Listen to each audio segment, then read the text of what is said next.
In a world where social media communities can feel as real as physical communities, experiences and challenges can also be similar. With a growing number of people striving to be online influencers, many, including young women, are falling under the influence of an excessive and risky amount of social media use in search of viewers and followers.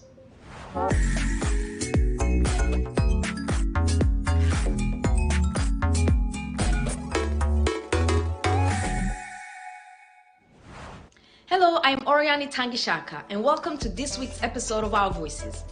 On today's program, we'll examine the potential dangers and benefits of being on social media. We'll look into the advantages and challenges of being a social media influencer. We'll hear from some female influencers about their journeys. We'll also hear from experts and authors following closely the psychological effects of being under the influence of social media. Last but not least, we'll look at the role of big tech companies that create and manages the different online platforms. We begin with some of the advantages and reasons why some young women are choosing social media platforms for their everyday activities. My colleague Paul Ndiho had a chance to travel to Accra, Ghana, and met Rachel Apusiani, a young lady nicknamed the Instagram Queen in her neighborhood of Achimota. 23-year-old Rachel Apusiani is a law student at the University of Ghana in Accra. She is a budding businesswoman and the creator and lead designer of her own label, Bonnet Haven. But I started when I was 21. My parents will send you allowance. That's what I used to start my bonnet with: 20 pieces, paper bags, and an Instagram page and a photo shoot. Known in her neighborhood of Achimota, a town in the Accra Metropolitan District, as the Instagram Queen, she has become an internet sensation. And from June till date, we've sold close to 1,000 pieces. It wasn't until Apusiani took a professional photography class and learned how to take and post professional pictures on her Instagram page that people started taking her seriously. Building a Bonnet Haven has been tough for Apusiani, but with help from her family, a support network of other women entrepreneurs, her trusted delivery guy, she is optimistic that things will get better. Before, I had a page, but the pictures were very unprofessional. It was just camera shots. But the minute I posted professional ones, people took interest because I appeared serious. That's okay, I know what I'm about. And that's how it started. But it's not been without help. She hopes that one day her product will be in the hands of millions of new customers. Franklin Owusu-Kakari, Director of Business Support and Policy at the National Entrepreneurship and Innovation Programs, a government initiative to empower young people, says entrepreneurs like Rachel have a unique opportunity to grow their business and make money. When your business fails, that's a good opportunity for you to backtrack and assess yourself where you went wrong and bounce back again. Then you can be able to, because the failures, the mistakes I made in my first business, I have to be able to avoid them with the new businesses that I've set up. And for the last 10 years, our businesses have been able to stand the test of time. Africa has one of the world's fastest growing telecom markets, and analysts say internet-based mobile solutions are helping boost development and growth on the continent. Paul Ndiho, VOA News. Now, though parents may worry much about the amount of time their children spend on social media, others are content with those platforms which help to keep them learning during lockdowns caused by the COVID-19 pandemic. VOA's Mariama Diallo gives us an example of how using social media platforms such as Twitter, WhatsApp, and Instagram has offered free online classes to about 1,000 students or more in Nigeria.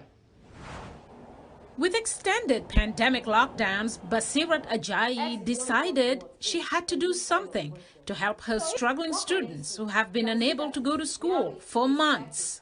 I do short video of it, a mathematics class. I send it to them, like 3-minute videos, 5 minutes maximum. I send it to them. Then they watch the video, they respond to it. Then I send classwork an assignment. Using social media platforms such as Twitter, WhatsApp, and Instagram, she offers free online math classes to about 1,000 students from all over Nigeria, including 17-year-old Fortune Declan. I'm watching a video from the online math class now. Now other students, including one from Canada, are also joining her sessions. Originally, when I started learning differentiation on my own, it was kind of twitchy.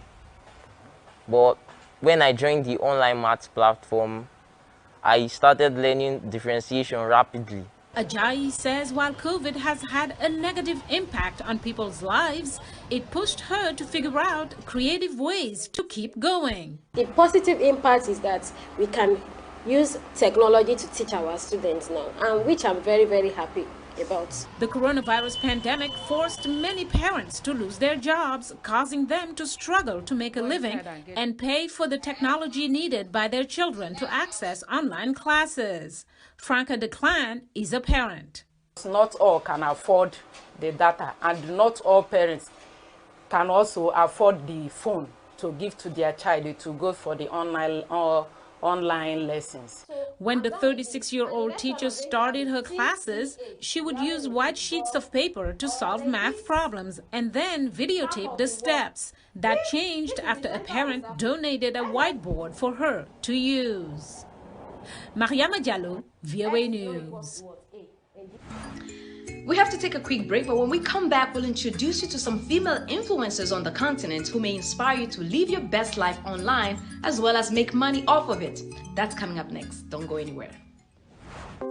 We're bringing women's voices to the conversation, and more than that, we're building a community of inclusion and empowerment. Here in Kinshasa, campaigns to raise awareness against the spread of coronavirus are common, but getting that information to people who have no access to water, electricity, or money can be a challenge. We are here at Kalerwe Market, Uganda, Kampala, where in this whole market, women are crying out for their situations to change. For women, it will be better for us. I think a big thing for me is just being able to say that when these protests are happening, does it turn around into policy? Our kids are raped every single day. This movement got the governments to listen. It really was powerful because it showed what is possible when men and women band together and say enough is enough. It's not necessary anymore to climb on a car. I can be in any place to cheer with the people.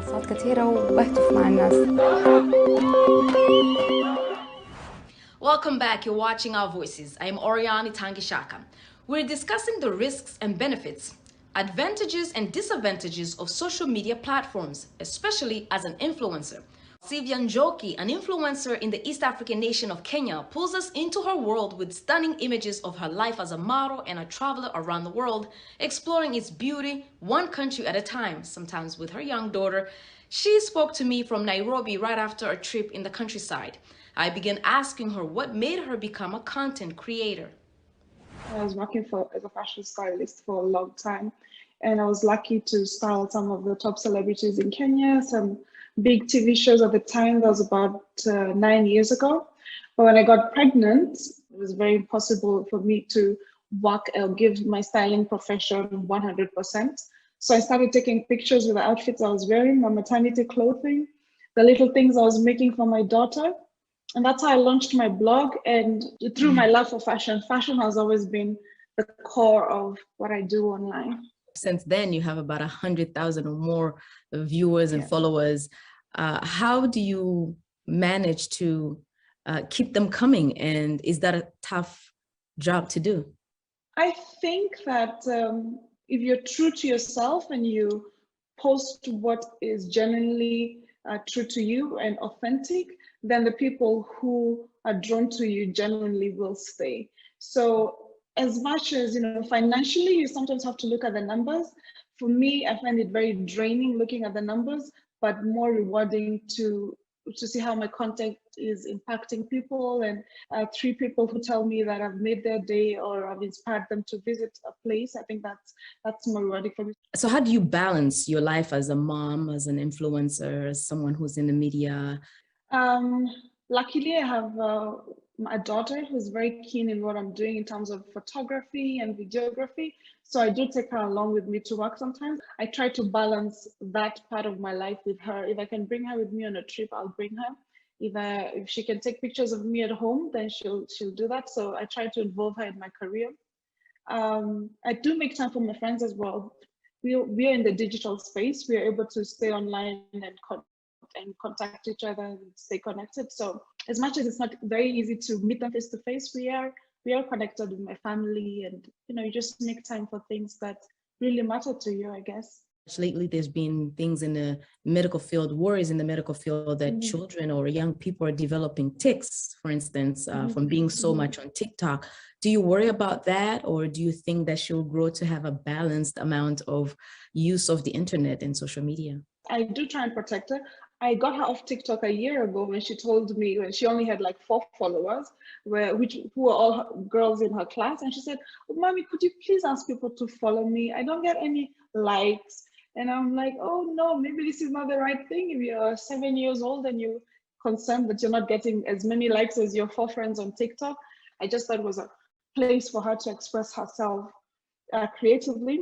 And she's old enough for me to have conversations and show her what's happening on the internet with, the bad, the good, and the bad that's happening online to not just children, but even to adults. So I do try to make her aware of these conversations, and we can only protect them so much when they're in our spaces. They're out there, they have friends, but I think having these conversations with them gives them a sense of awareness. And what would you give as an advice to young women who are coming up and, as you said, could actually make it a job and an income? What would be one of your advices? I think it's a good thing when it starts off as a hobby.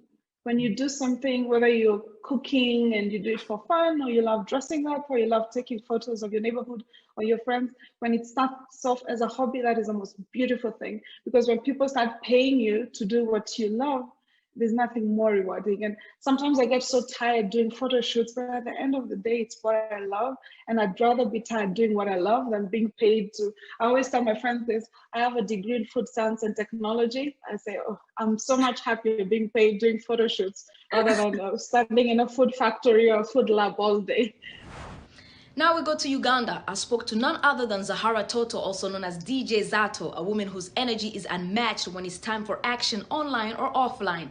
I met her 2 years ago in Kampala, was impressed by her energy, work ethic, as well as passion for everything she does as an entertainer. DJ Zato has an army of more than 500,000 followers just on Instagram. She's a TV and radio presenter at NBS and Next Radio. She spoke to me from the studios in Kampala right after her midday show. I began asking her if she predicted the large following she has today.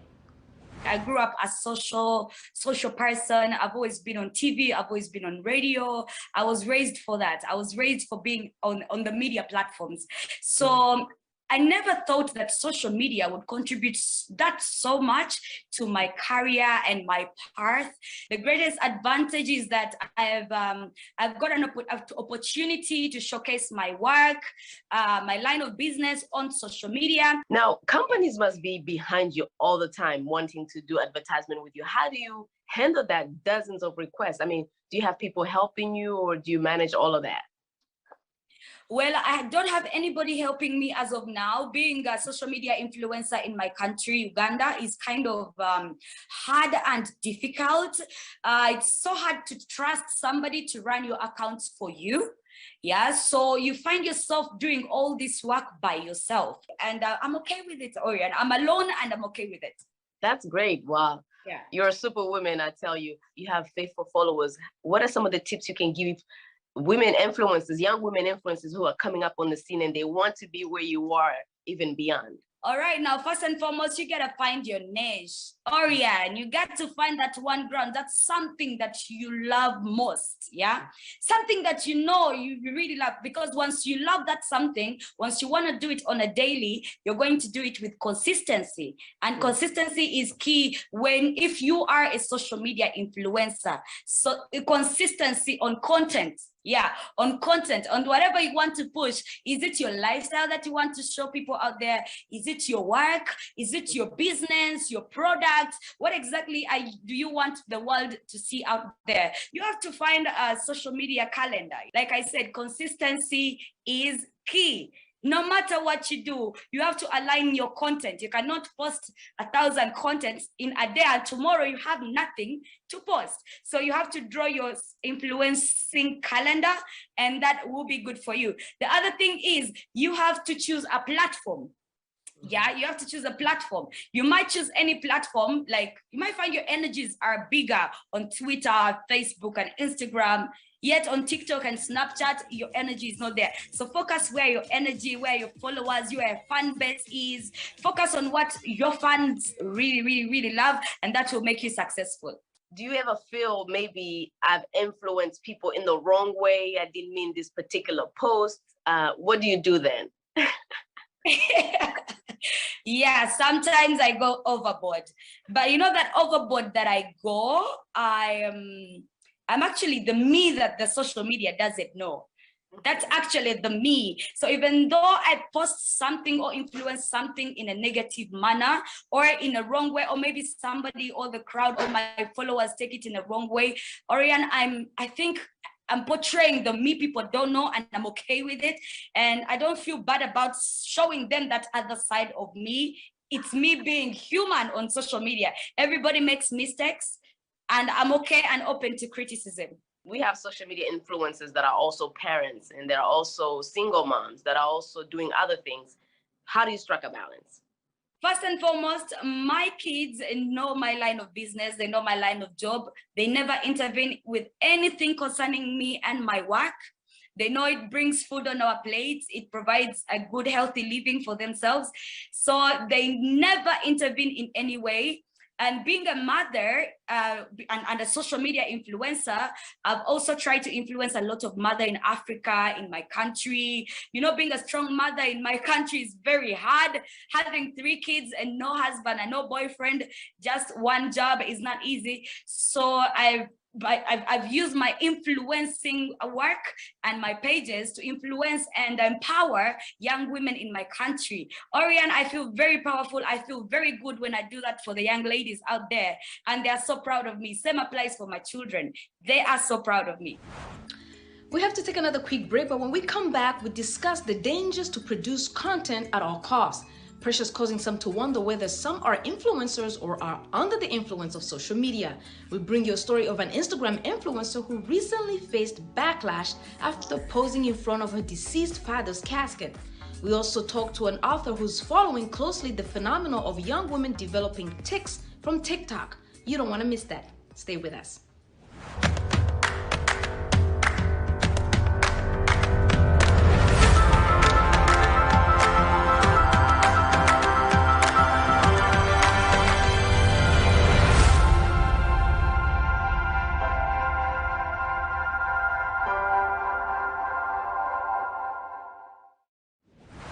Welcome back. You're watching Our Voices.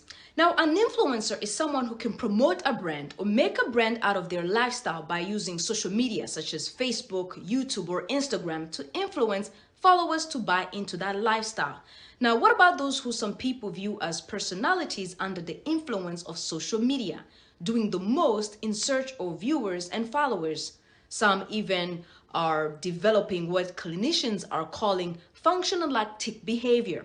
Now, to discuss this very worrisome health report, I spoke to author and blogger Heather Carter. Mrs. Carter writes extensively about addiction as well as what she calls diseases of the soul.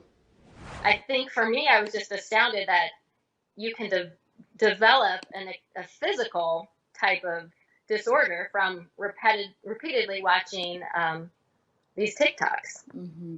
Now, in a Wall Street Journal article, writer Julie Jargon explains the tic phenomena this way. The movements are sociogenetic, meaning they are developed socially but have a profound and real neurological effects. Patients had physical jerks such as neck twitching or were compulsively and involuntarily repeating words like beans. Why beans? They don't even explain the beans. I'm not sure why beans got in there, but you know, obviously what we think about, we bring about. You know, if we're watching things over and over, and that's why I love the idea of ruminating on scripture, memorizing things that God has for us to hear, because those things are eventually going to come out also. But we have to insert that information more often and more regular than what the things we're seeing on TV or social media or with our friends. You know, it's not just social media's fault. We're the ones who have to control what's going in. So could that be precisely what we're talking about?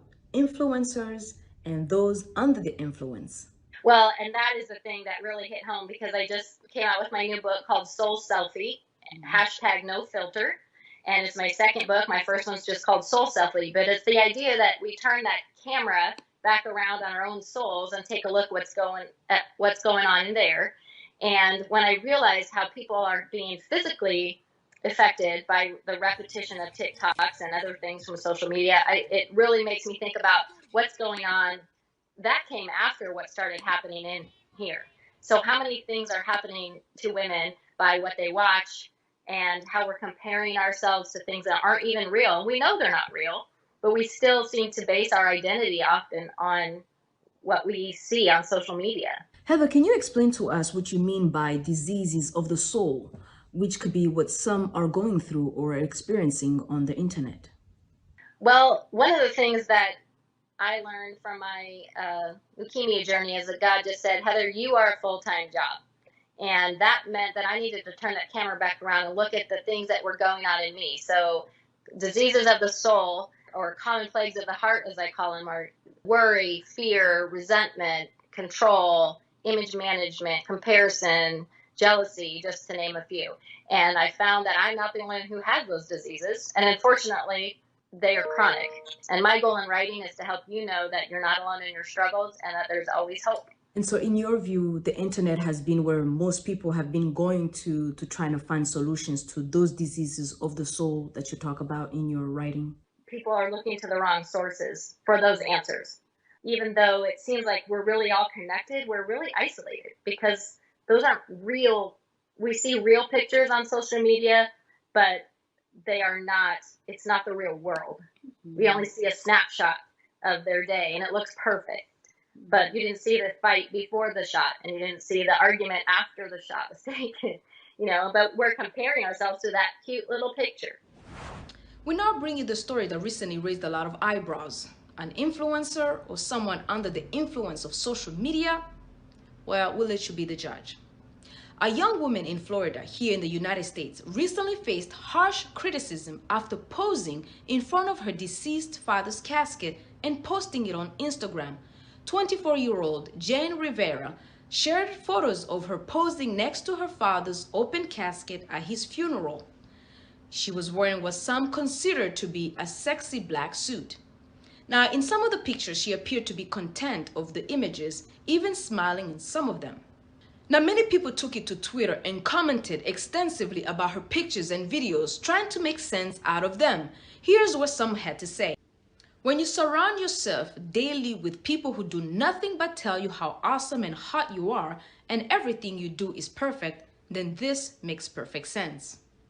Oh my God, this is the exact representation of a hollow generation, sick with social networks, empty, just looking for approval.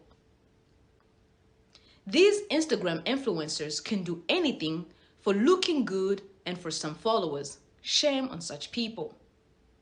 According to NBCnews.com, in an interview with them, Mrs. Rivera said that she, quote unquote, understood the negative reception, but clarified by stating that the photos were taken, and I quote, with the best intentions, in the manner my father would have approved had he still been alive. Let us know what you think about Mrs. Rivera's social media post about her deceased father's pictures and videos. We are on Facebook, Instagram, and Twitter. Our handle is @WEWE Our Voices. We are also on WhatsApp. Our number is right there on your screen. Now, last but not least, some may ask, what is the role of big tech companies who create and run the social media platforms? Facebook was recently in the hot seat again. A Wall Street Journal report cites the internal knowledge of its harmful effect and the company's unwillingness to act. A whistleblower, a former Facebook employee, came out in public in October to testify against the social media company, only adding to the scrutiny. VOA's Tina Trim tells us more. Facebook, the social networking giant that also owns Instagram and WhatsApp, is in the spotlight once again. I'm here today because I believe Facebook's products harm children, stoke division, and weaken our democracy. Frances Haugen worked at Facebook for 2 years as a project manager, but has since become known as the Facebook whistleblower. Haugen testified at a Senate hearing about what she says is an intentional lack of action and transparency by the company and its related apps, such as Instagram. She said Facebook algorithms tend to promote falsehoods faster than the truth, citing misinformation campaigns that have spread in the US and abroad. The company's leadership knows how to make Facebook and Instagram safer, but won't make the necessary changes because they have put their astronomical profits before people. According to Facebook's own study, 32% of teenage girls on Instagram said that when they felt bad about their bodies, the site made them feel worse. Facebook knows that its amplification algorithms, things like engagement-based ranking on Instagram, can lead children from very innocuous topics like healthy recipes, just something innocent like healthy recipes, to anorexia promoting content over a very short period of time. But Facebook says that Haugen only had a limited view of research and policy decisions at the social media firm and pointed that out during her testimony. Facebook's head of global safety appeared before senators. Has Facebook ever found a change to its platform would potentially inflict harm on users, but move forward because the change would also grow users or increase revenue? Has not been my experience at all at Facebook. We care deeply about the safety and security of the people on our platform. We've invested $12 billion in it. We have thousands and thousands of people working on this issue. That's just not how we would approach it. We've had Facebook, in testimonies at hearings, also always saying they're going to do better, they're going to do different, and then they walk away and nothing happens or nothing majorly happens. And I think that this is the first time that that's being documented about all the things that they actually had information about, things that they could have done, and they just didn't do it. Some are comparing Facebook to a pivotal moment in the cigarette industries. Facebook and big tech are facing a big tobacco moment, a moment of reckoning. When we learned of those files that showed not only that big tobacco knew that its product caused cancer, but that they had done the research, they concealed the files. It remains to be seen if lawmakers and regulators will act to curtail Facebook's alleged harm. And it's not clear how Facebook will respond, even if the calls for change originate from within. Tina Trin, VOA News. And that's all for us this week. On behalf of VOA and my colleagues on Our Voices, thank you for being with us. Until next time, have a great day.